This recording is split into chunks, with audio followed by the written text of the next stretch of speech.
I'm joined now by Ty Cobb, who served as a White House attorney during the Trump administration. Ty, thank you so much for joining me. I really appreciate it. My pleasure, Kristen. Nice to be with you. So everyone acknowledges yesterday was a rough day of testimony for Michael Cohen and, frankly, in the prosecution's case. Can you put this moment into perspective for us? Because, of course, the knock against Michael Cohen on the defense's side is that he cannot be trusted, that he's a liar. And the prosecution was basically, the defense was basically trying to prove he has lied to the jury. How damaging was that moment? I think it was very damaging, frankly. I'm not sure it's enough to get Trump acquitted or even get a hung jury, but it was very damaging. It wasn't pure Perry Mason, but it was a huge problem. And frankly, it doesn't only reflect on Cohen, it also reflects really badly on the prosecutors. And the reason is they had these texts. They did nothing to dampen, the potential blow here.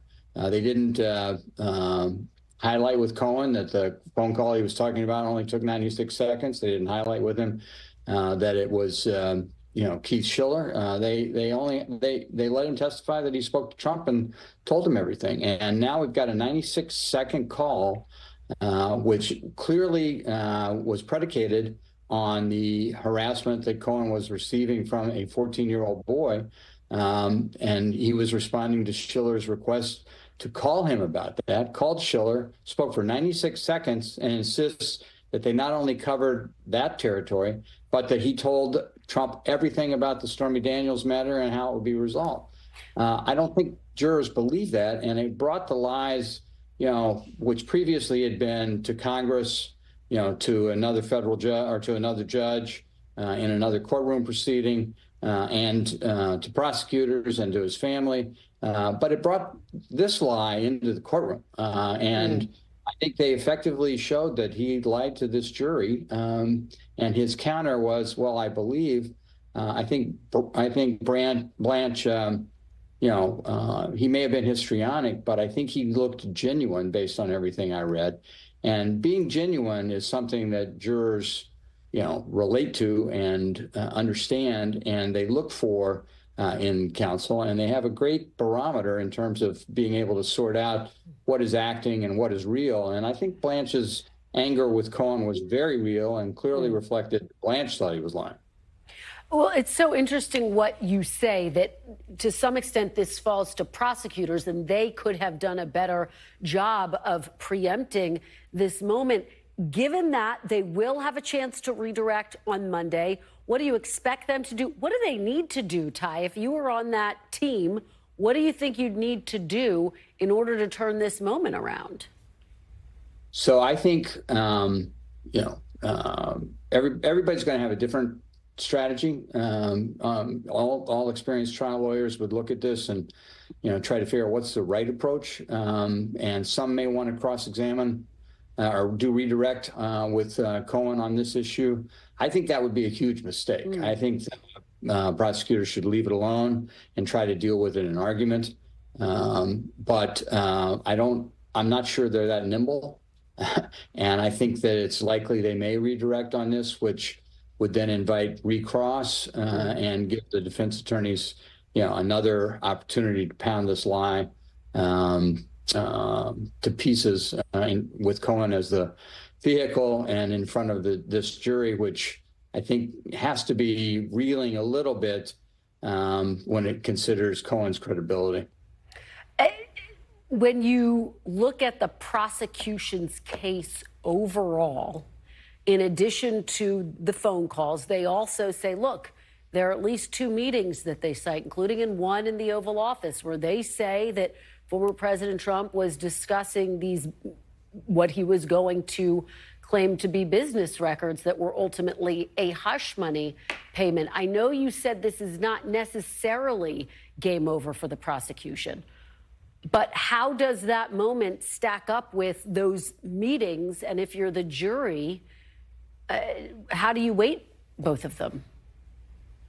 So I think that's an excellent question. The DAs are going to argue that there's other corroboration.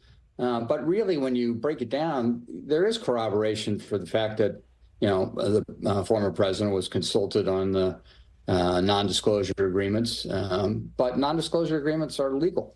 There is evidence that the president was, aware of the hush money, but hush money is not illegal. The issue here is, were they accurately recorded?